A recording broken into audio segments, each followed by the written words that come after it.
It's kinda dark out. I do think this fight is the light, fight of the light. This is a rough draft, but fuck it, the timing was right. Which is one of the ancient texts out of Vedic India, which is the, you got your Rig Veda, as well as you have your Upanishads, you got your Mahabharata. These are all ancient texts from the ancient black Indian before you had your Indo-Europeans coming in, which later on led to your yogis, which is a bunch of con men getting rich off white people. Fuck them. They about as much ascended masters as my 40.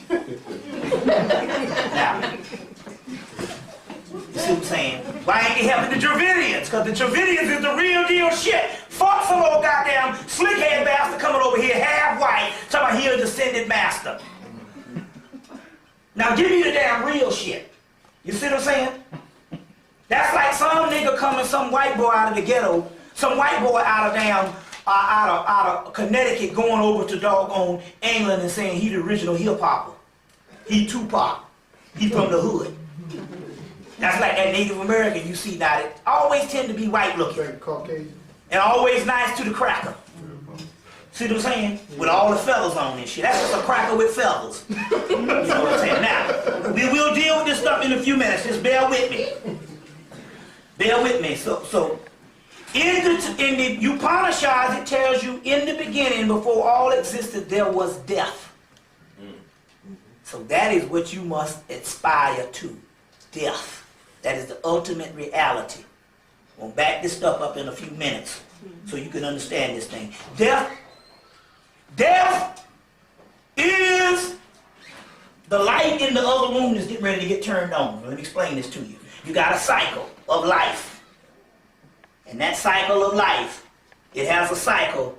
But as that cycle of life is strong in the beginning, the death cycle lies dormant. As that cycle of life wears down, the death cycle becomes to life. But that, what you call death, is nothing but it was a dormant aspect of our alternative existence of life, and it is now coming alive. But it is against the entire universe and the gods. Antimatter. Also, too, let me, and I will back this stuff up too, also, the next 2 days. But you must understand, for those gods that did not take on a human body, fuck them.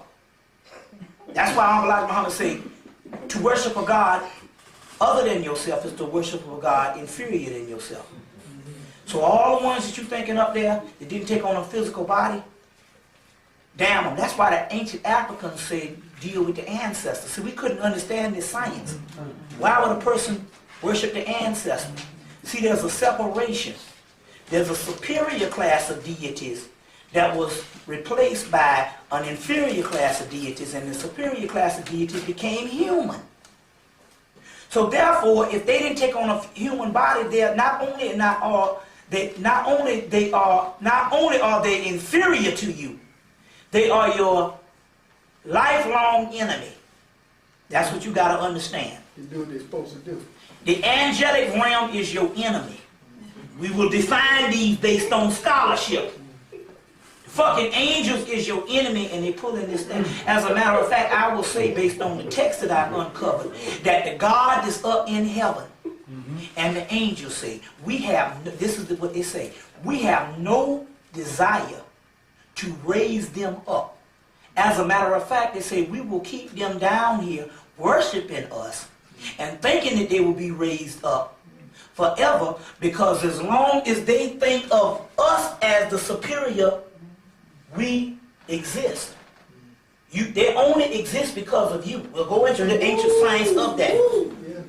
You see, because you turn inside out and you're worshiping them and not worshiping your realm. There's two systems going on. We need to break this thing down. There's two systems going on. You see what I'm saying? Now the yogis can ascend